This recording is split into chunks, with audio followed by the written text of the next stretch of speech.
Bab 245-248. Selain itu, kamu memiliki begitu banyak orang untuk dikelola, jadi normal memiliki 1 atau 2 kambing hitam. Qin Liu sangat berterima kasih, meraih tangan Li Fugui dan menjabatnya, dan berkata dengan tulus, "Terima kasih, Dr. Li, atas pengertian dan dukungan Anda." Wakil Presiden Wang di sebelahnya sangat cemburu sehingga dia ingin mengusir Li Fugui dan pergi sendiri. Lagi pula, jika dia memiliki hubungan dengan Qin Liu, dapatkah posisi direktur perusahaan rumah sakit rakyat menjadi milik orang lain? Li Fugui dan Qin Liu asal-asalan, bagaimanapun, tujuannya telah tercapai. Segera setelah itu, Li Fugui berkata kepada orang-orang tua di sekitar Tuan Qian, "Oke, semuanya ikut aku sekarang. Periksa dulu tubuhmu. Lalu aku akan menyesuaikan perawatan untuk Anda." "Terima kasih, Dr. Li. Karena contoh hidup kaya dan tua ada di depan Anda. Jadi jangan memandang Li Fugui sebagai anak muda. Tetapi langkah kecil ini dapat mengguncang dunia." Orang tua yang terkejut sangat sopan padanya. Terlepas dari kenyataan bahwa Li Fugui benar-benar mampu, seseorang telah memberitahu mereka tentang temperamen Li Fugui sebelum mereka datang. Li Fugui mengambil beberapa langkah, dan tiba-tiba sepertinya ingat, melihat Qin Liu yang membungkuk untuk menemaninya, dan bertanya, "Pemimpin Qin, rumah sakit kami mengatakan itu tutup, bisakah kamu masuk sekarang?" Qin Liu berkata dengan tergesa-gesa, "Semuanya memainkan piano secara acak. Rumah sakit adalah tempat untuk merawat orang sakit dan menyelamatkan orang sakit. Bagaimana tidak dibuka? Berapa banyak orang yang akan dirugikan?" "Baiklah, Wakil Presiden Wang, cepatlah dan beritahu kolega Anda agar mereka siap menerima pasien." Li Fugui langsung memerintahkan Wakil Presiden Wang, atasannya yang pura-pura. Wakil Presiden Wang sama sekali tidak merasa tidak nyaman. Dia mengangguk seperti ayam mematuk nasi, dan berkata dengan senyum di wajahnya, "Saya akan segera pergi. Saya akan segera pergi." Lalu, pintu rumah sakit dibuka kembali, dan pasien keluar masuk selama percakapan. Mereka semua berterima kasih kepada Li Fugui, Qian Lao dan lainnya. Adapun pria berseragam, tidak ada yang memperhatikan mereka saat ini, dan mereka telah menjadi bahan tertawaan dan bahan pengajaran yang negatif. Yang menunggu mereka adalah hukuman yang sangat berat. Setengah jam kemudian, di dalam gedung bangsal lanjutan Rumah Sakit Rakyat Kabupaten Qinglong, Li Fugui sedang berjalan di koridor. Beberapa orang tua berganti pakaian rumah sakit dan berbaris untuk mengikutinya. Ketika para dokter dan perawat yang lewat melihat Li Fugui, mereka langsung memandangnya dengan kagum. Setelah apa yang terjadi terakhir kali, staf rumah sakit terbagi menjadi 2 faksi. Satu faksi terus mendukung Li Fugui, dan faksi lainnya menentang Li Fugui. Namun setelah kejadian hari ini, tidak ada yang bisa mengatakan bahwa Li Fugui salah. Lagi pula Li Fugui tidak hanya tidak merugikan kepentingan mereka dari awal hingga akhir, tetapi membawa banyak manfaat bagi rumah sakit. Bahkan jika orang seperti itu menjadi pusat perhatian setiap hari, ada apa dengannya? Kecuali sejumlah kecil orang dengan otak buruk, siapa yang akan iri dengan orang-orang yang bisa membawa manfaat bagi diri mereka sendiri? Old Mo, tubuhmu juga bermasalah dengan pecahan peluru. Sangat berbahaya di rongga dada, dan semua indikator tubuhmu menyimpang.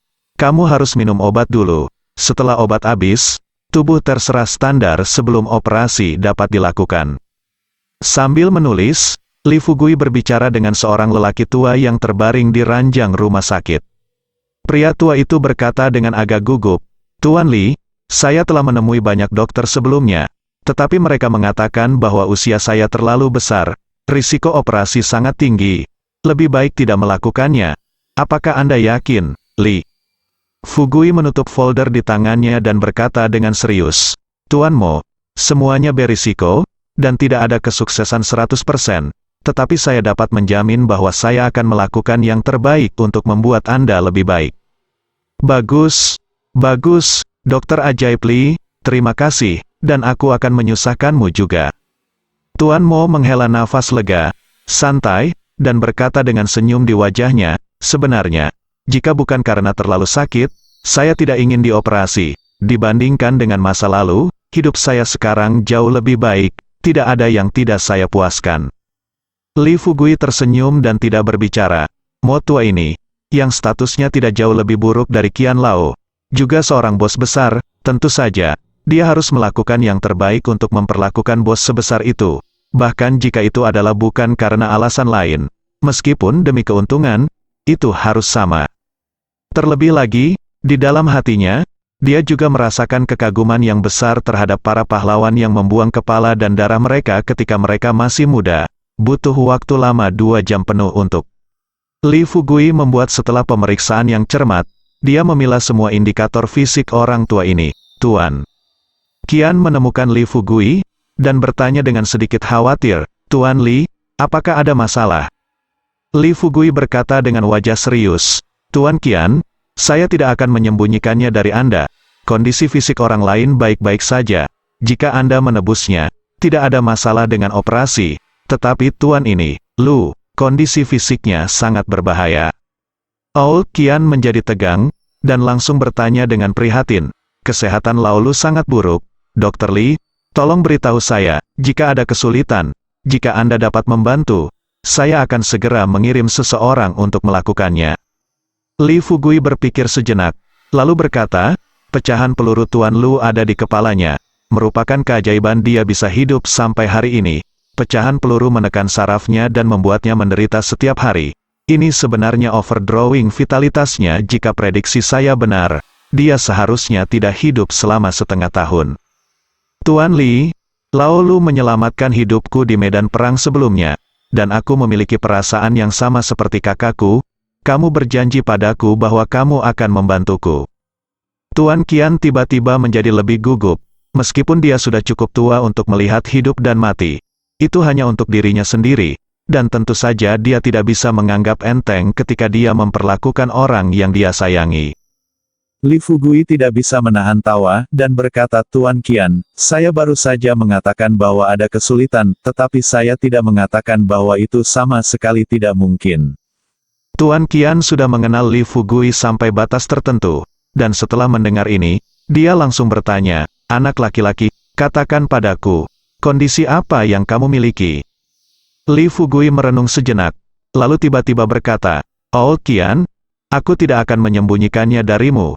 Aku punya obat yang dapat menyembuhkan Lu tua dan membuatnya hidup sehat dan sehat. Anda mungkin tidak tahu bahwa saya akan segera meninggal, Qian. Lao bertanya dengan curiga, Guru Li, apa maksudmu dengan itu, hidup yang baik? Li Fugui menghela nafas dan berkata, Qian Lao, bukankah kamu? Aku tahu, karena aku telah menyebabkan banyak masalah bagiku karena hal-hal yang telah disembuhkan untukmu. Tuan Qian segera bertanya. Aku berkata, Xiao Li, bisakah kamu menyelesaikan semuanya sekaligus, dan jangan membuatku khawatir, oke. Li Fugui diam-diam tertawa di dalam hatinya, mengetahui bahwa Tuan Qian, si rubah tua, akhirnya mengambil umpan. Jadi Li Fugui menambahkan bahan bakar pada ancaman keluarga Gao dan Xiao Rongrong padanya. Saudara-saudara yang belum like dan berkomentar, saya berharap untuk memberikan komentar dan like-nya. Ketika sampai di mulutnya, perjalanan yang akan datang ke gunung, dia hampir mati. Tuan Qian menjadi serius, dan berkata dengan marah, tidak masuk akal. Xiao Li, jangan pergi ke gunung lagi, biarkan aku menangani masalah ini untukmu. Li Fugui menggelengkan kepalanya dengan cepat dan berkata, Tuan Qian, itu tidak apa-apa, Anda dapat melindungi saya, tetapi Anda tidak dapat melindungi seluruh keluarga saya kapan saja. Jika mereka tidak mendapatkan obat saya, mereka akan mengambil anggota keluarga saya di bawah pisau. Tuan Qian mengerutkan kening dan bertanya, kalau begitu apa rencanamu? Li Fugui segera mengatakan apa yang sudah dia pikirkan kata-kata diucapkan. Setelah mendengarkan Tuan Qian, dia merenung sejenak dan berkata, rencanamu juga layak, tetapi dalam hal ini, kamu masih dalam bahaya. Xiao Li, kamu adalah orang dengan keterampilan nyata, dan kamu tidak memiliki untuk menempatkan dirimu dalam bahaya. Li Fugui terbatuk, dan berkata, Tuan Qian, saya tidak melakukan ini untuk diri saya sendiri, tetapi untuk keluarga saya. Jika Anda setuju, saya akan mengurus urusan Tuan Lu. Mengangguk, menyatakan persetujuannya. Jadi, saya membujuk Li Fugui beberapa kata lagi. Artinya dia tidak ingin Li Fugui mengambil risiko melihat bahwa Li Fugui menolak untuk setuju apapun yang terjadi. Dia tidak punya pilihan selain menyerah. Pada malam hari, Li Fugui mengikuti Su Qing kembali ke rumahnya dengan suasana hati yang baik. Din Su hampir dalam keadaan sehat sekarang, dan dia tidak bisa berbaring lagi, jadi dia bersikeras untuk pulang meskipun dia tidak secara resmi pergi bekerja, dia memindahkan tempat pemulihan ke rumahnya. Alasan mengapa Li Fugui akan tinggal di rumah Din Su hari ini juga karena istri Din Su, yaitu Ibu Su Qing, bersikeras agar Li Fugui pergi makan di rumah, mengatakan bahwa dia ingin berterima kasih padanya. Kebaikan Li Fugui sulit ditolak, dan dia juga ingin melihat Din Su dan mengamati perubahan fisiknya, jadi dia setuju. Setelah bertemu satu sama lain selama beberapa hari, Li Fugui mengetahui bahwa Su Qing telah membeli mobil, dan keterampilan mengemudinya tidak buruk. Meskipun dia mengemudi dengan lambat, dia sangat stabil. Hanya saja Li Fugui sedang duduk di kursi kopilot, dan dia selalu merasa ada suasana aneh di dalam mobil. Saat berhadapan dengan Su Qing, Li Fugui juga merasa mulutnya seperti menjadi bodoh, dan dia tidak bisa tidak mengatakan apa-apa. Tepat ketika mobil hendak melewati tikungan, tiba-tiba, sebuah mobil hitam melaju, wajah Su Qing berubah, dan dia buru-buru memutar setir, tetapi getaran besar sudah terdengar. Mobil hitam itu menabrak bagian depan mobil Su Qing dan langsung menabrak trotoar, menyebabkan mobil Su Qing langsung macet. Li Fugui dengan cepat mendukung Su Qing dan bertanya, "Su Qing, apakah kamu baik-baik saja?" Su Qing menjadi pucat, menarik napas dalam-dalam, dan terjebak di dalam airbag. Setelah beberapa saat, dia menggelengkan kepalanya dan berkata, "Aku tidak apa-apa." Li Fugui memarahi dengan marah, "Siapa ini? Mengapa kamu mengemudi? Jika kamu ingin mati, lompat saja ke sungai." Su Qing berkata dengan susah payah, "Li Fugui, aku merasa sedikit tidak nyaman, kamu keluarkan aku, ayo pergi." Li Fugui membuka pintu dan melompat ke sisi lain, melihat pengemudi di mobil hitam itu berlumuran darah dan sudah jatuh ke dalam, jadi dia mengabaikannya dan membuka pintu di sisi Su Qing. Su Qing akan segera ditarik keluar dari airbag. Setelah membuka kantung udara, Su Qing tidak dapat bergerak. Li Fugui memeriksa dan tidak menemukan luka atau patah tulang. Su Qing berkata dengan malu-malu, kakiku kram. Aku akan menggosoknya untukmu." Li Fugui tahu bahwa Su Qing tidak bisa bergerak dalam situasi saat ini, jadi dia tidak peduli apakah Su Qing setuju untuk mencengkeram kaki kecil Su Qing dengan paksa. Su Qing mengenakan sepasang sepatu hak tinggi kuning cerah hari ini. Setelah Li Fugui melepas sepatunya, dia menemukan sepasang kaki merah muda dan lembut terbungkus stoking hitam. Gulu, Li Fugui menelan ludah. Ini pertama kalinya dia melihat kaki yang begitu indah, terutama stoking sutra, yang melengkapi kaki ini dengan sempurna, membuat orang berpikir, tentu saja, sekarang bukan waktunya untuk memikirkan hal-hal ini. Meskipun Li Fugui bernafsu, dia bukan bajingan, dia hanya melirik beberapa kali sebelum memaksa dirinya untuk memalingkan muka, mengulurkan tangannya, dan mulai memijat Su Qing. Li Fugui memperhatikan dengan sensitif bahwa ketika tangannya yang besar memegang kaki Su Qing, tubuh Su Qing bergetar, tetapi dia tidak mengatakan apa-apa, dan Li Fugui menjadi lebih berani. Sentuhan yang tajam dan halus memberinya pengalaman baru yang belum pernah terjadi sebelumnya. Setelah beberapa saat, wajah Su Qing memerah, dia menggigit bibirnya, dan berkata dengan suara rendah, "Aku baik-baik saja." Tapi Li Fugui tidak menanggapi, dan terus memijat kaki kecilnya.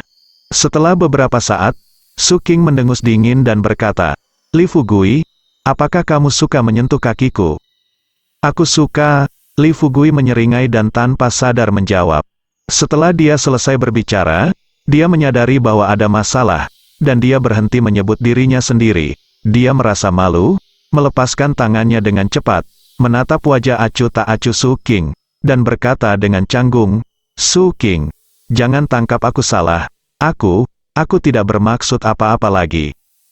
Su Qing berkata dengan menghina, "Jika kamu menyentuhnya, dan kamu masih tidak mengakuinya, Li Fugui, bukankah menurutmu kamu terlalu berlebihan, banyak?" Untungnya, Su Qing tidak melanjutkan topik ini, tetapi berkata, "Pergi dan lihat bagaimana keadaan pengemudi mobil itu, dan apakah orang di dalam ingin membantu." Li Fugui sepertinya dimaafkan, sangat ingin mengubah topik pembicaraan. Setelah mendengar ini, dia menoleh dan berjalan menuju mobil di tengah trotoar di depannya. Li Fugui telah melihat pengemudi berbaring di setir sebelumnya, dengan darah di kepalanya.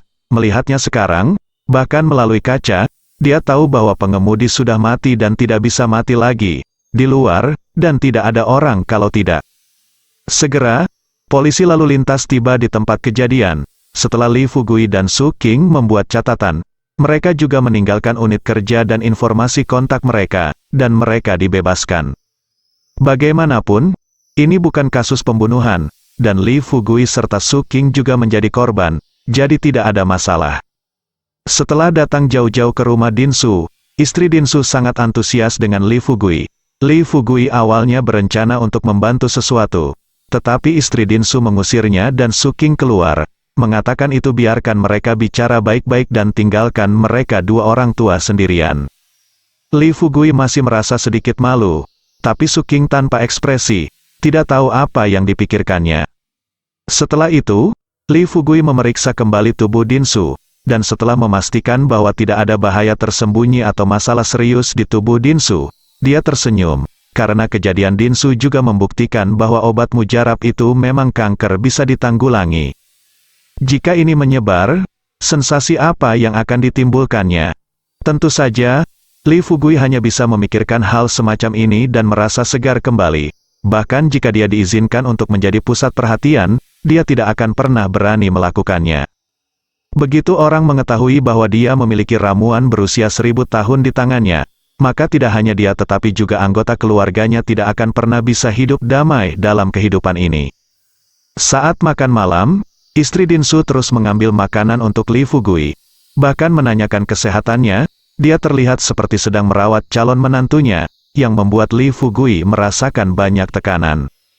Di tengah makan, istri Dekan Su tiba-tiba menatap Li Fugui sambil tersenyum dan bertanya, "Fugui, di usiamu, kamu harus menikah juga. Apa pendapatmu tentang Xiao Qing kita?" Li Fugui terkejut dan bersalah, dia tersenyum dan berkata, "Su Qing sangat baik.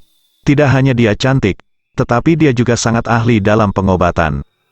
Istri Dekan Su berkata dengan serius, "Fugui, saya sangat puas dengan Anda mampu dan jujur. Jika Anda puas dengan Xiao Qing kami, bagaimana kalau menjadi menantu sulama kami?" Ekspresi Li Fugui harus semenarik mungkin, meskipun dia tahu bahwa istri Dinsu selalu memiliki niat seperti itu. Tetapi di masa lalu paling-paling itu untuk membiarkan dia dan Su Qing lebih mengenal satu sama lain, dan ini adalah pertama kalinya mereka cocok secara telanjang seperti sekarang. Sepertinya mengetahui pikiran Li Fugui, istri Dekan Su menghela nafas dan berkata, "Dulu, saya selalu merasa masih ada waktu, jadi tidak perlu khawatir. Tapi tua penyakit Su, saya menyadari bahwa kita semua sudah tua, mungkin besok kita akan menendang kaki kita dan langsung pergi. Sementara kita masih hidup, kita harus membiarkan Xiao Qing memiliki seseorang untuk diandalkan." Su Qing tiba-tiba meletakkan mangkuk dan sumpitnya. Tidak puas berkata, "Bu, aku sedang makan sekarang. Apa yang kamu bicarakan? Bukankah ayahku sudah sembuh? Jangan katakan hal-hal sial ini lagi." Ibu Su berkata dengan marah, "Xiao Qing, kamu egois. Ya, aku dulu bisa memanjakanmu, tapi sekarang aku tidak bisa. Ayahmu dan aku harus melihatmu menikah." Su Qing meletakkan sumpitnya dan pergi dengan wajah dingin. Li Fugui merasa sedikit lega, dia khawatir semua orang dari keluarga Su akan setuju. Tergantung pada apa yang dia inginkan, semua menatapnya. Jika memang begitu, haruskah dia setuju, atau haruskah dia menolak? Ibu Su berkata tanpa daya, "Anak ini sudah seperti ini sejak dia masih kecil. Saya mendapat seorang putri dari Lao Su dan saya sudah terbiasa. Tidak masalah jika Anda kaya." Faktanya, Xiao Qing biasanya sangat bijaksana. Li Fugui mengangguk dengan cepat dan berkata, "Bibi Su, aku tahu, Xiao Qing dan aku adalah rekan kerja sekarang. Tapi dia agak pemarah, tapi dia masih sangat baik." Ibu Su mengangguk dengan senyum di wajahnya, dan mengatakan sesuatu yang baik untuk Su Qing. Dan pada akhirnya kembali mendesak keduanya untuk segera bersama dan menikah. Tepat ketika Li Fugui sangat malu sehingga dia hanya bisa setuju dan asal-asalan, Din Su berkata sambil tersenyum. Oke, anak muda sekarang punya ide sendiri, dan melon bengkok itu tidak manis. Kamu berhenti membicarakannya. Ibu tidak senang, dan berkata, kamu orang tua, saya hanya sibuk dengan pekerjaan sepanjang hari, dan putri saya tidak peduli tentang itu. Saya sangat senang ketika saya kaya. Kenapa melon bengkok di mulutmu? Li Fugui takut akan hal ini. Setelah makan, dia menjadi menantu keluarga Su secara langsung. Jadi dia dengan cepat berkata, itu karena kondisiku tidak terlalu baik, dan aku punya banyak masalah. Itu normal Xiao Qing tidak menyukaiku. Saya tahu harus berkata apa. Untungnya, setelah Ibu Su selesai mengatakan ini, dia juga meninggalkan meja makan, jelas naik ke atas untuk melakukan percakapan pribadi dengan putrinya, yang juga membuat Li Fugui merasa seolah-olah dia telah diampuni. Din Su tersenyum bahagia dan berkata, Fugui, jangan khawatir tentang apa yang dikatakan istriku. Kita semua adalah laki-laki, dan kita dapat mengatakan sesuatu secara langsung, dan hal-hal seperti perasaan tidak dapat dipaksakan. Jika kamu menyukainya, kamu menyukainya. Jika kamu tidak menyukainya, kamu tidak menyukainya. Jangan biarkan dirimu dianiaya. Nah, apa yang dikatakan Din Su benar, aku menuliskannya. Kata Li Fugui buru-buru, tidak ada yang perlu dikatakan sepanjang malam.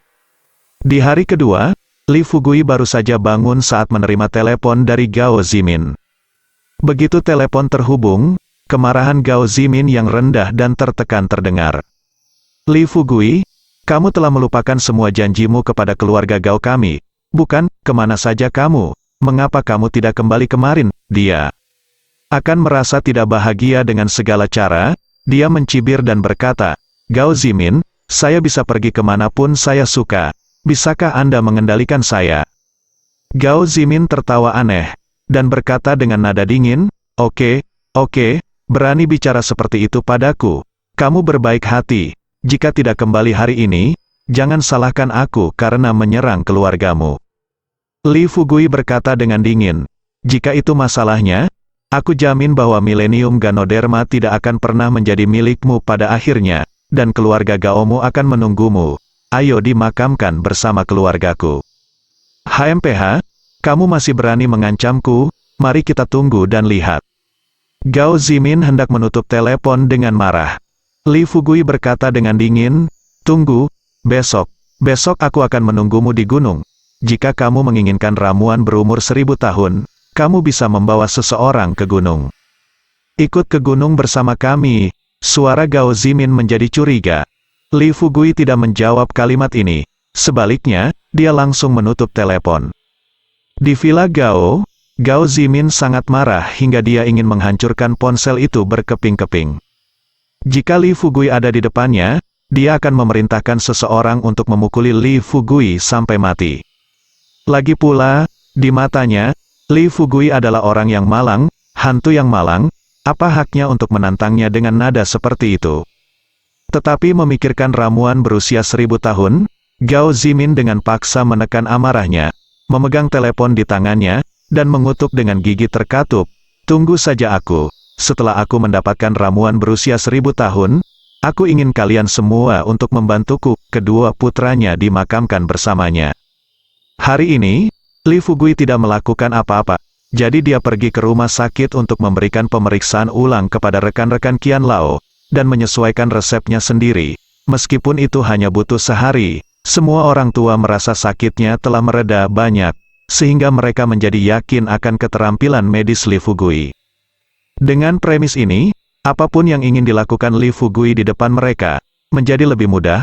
Orang-orang tua ini tidak hanya berpengetahuan luas, tetapi juga tahu cara bekerja sama. Waktunya tiba di hari ketiga. Hari ini adalah hari Li Fugui. Xiao Rongrong dari perusahaan farmasi Sihai, dan keluarga Gao memasuki gunung.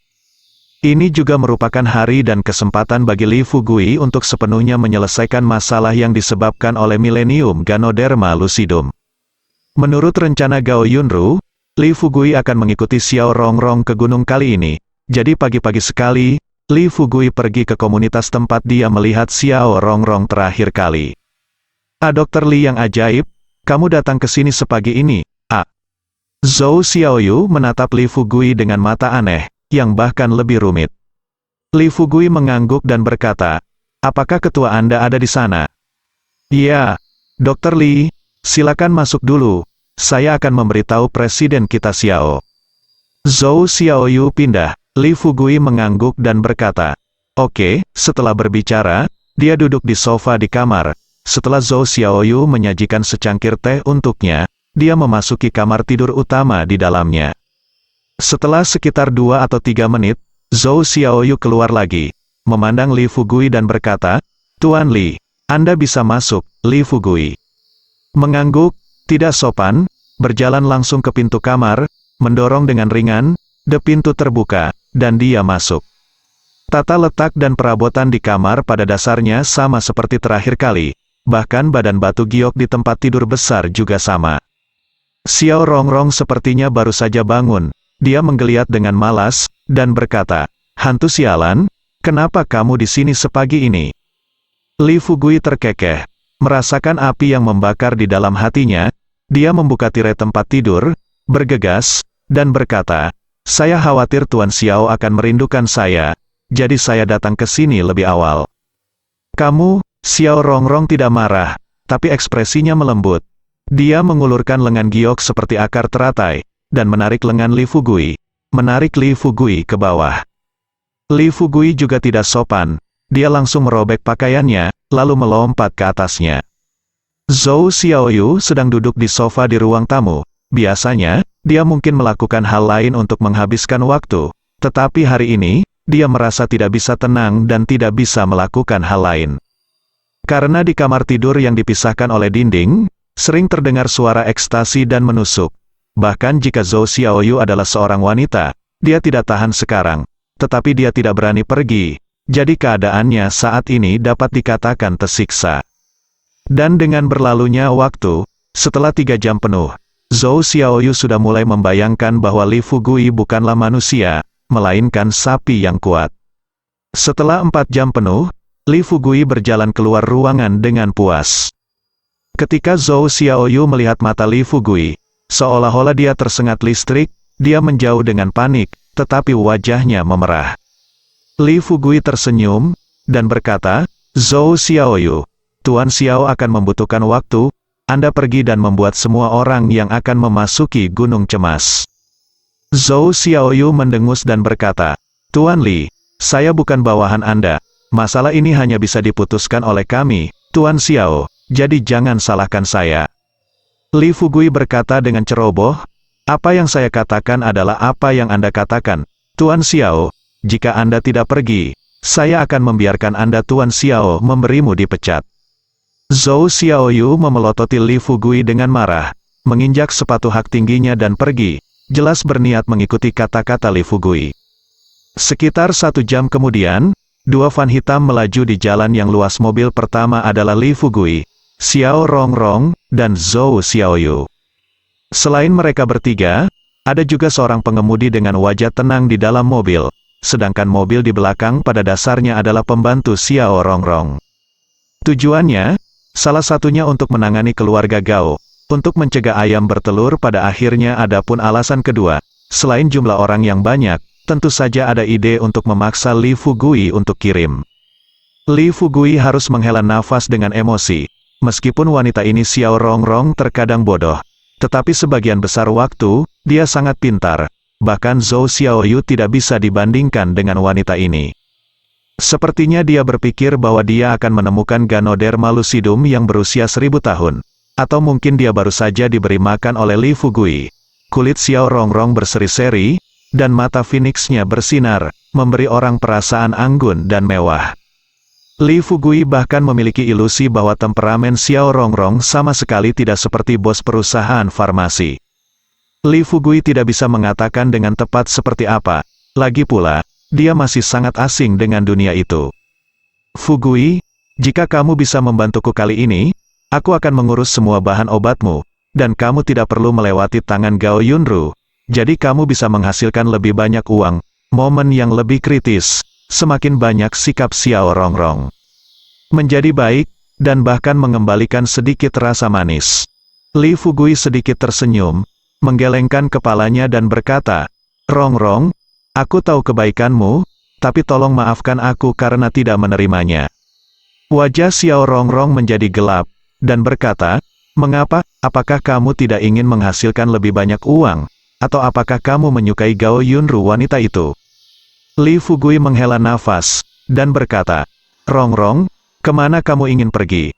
Apakah aku orang seperti itu? Tapi sekarang aku bekerja sama dengan Gao Yunru untuk membuka perusahaan bahan obat, jadi tentu saja saya tidak bisa mengusirnya dan melakukannya sendiri. Xiao Rongrong hanya berkata sambil tersenyum, Sialan, tidakkah kamu ingin memulai perusahaan denganku? Li Fugui tersenyum munafik, tentu saja saya juga ingin, tetapi saya miskin sekarang, dan saya tidak mampu membeli uang sama sekali. Rongrong, apakah Anda akan meminjamkan saya uang? Untuk membantu saya, Anda tidak perlu khawatir tentang uang. Li Fugui berpura-pura bersemangat, tetapi hatinya sangat iri. Jika dia tidak bertemu Gao Yunru terlebih dahulu, dia mungkin telah ditipu oleh wanita ini ke dalam perahu, dijual kepadanya dan menghitung uang untuknya.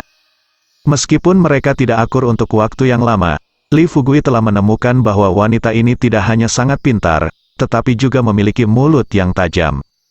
Memikirkan hal ini, mata Li Fugui tanpa sadar melayang ke arah bibir merah Xiao Rongrong, yang kemerahan dan montok, dan berwarna cerah. Dia terlihat sangat cantik, tetapi kuncinya adalah bibirnya sempurna. Pagi ini Li Fugui berencana untuk memuaskan hasrat jahatnya sendiri, tetapi pada akhirnya, Xiao Rongrong menghindarinya dan gagal. Memikirkan hal ini, Li Fugui merasa sangat kecewa, bahkan menjadi marah. Dia tidak menyerah, dan suatu hari, dia akan membuat Xiao Rongrong menyerah di bawah celananya. Saudara-saudara, terima kasih atas dukungan Anda. Saya akan bekerja keras, dan saya harap semua orang dapat memberikan pujian bintang 5 gratis bersambung.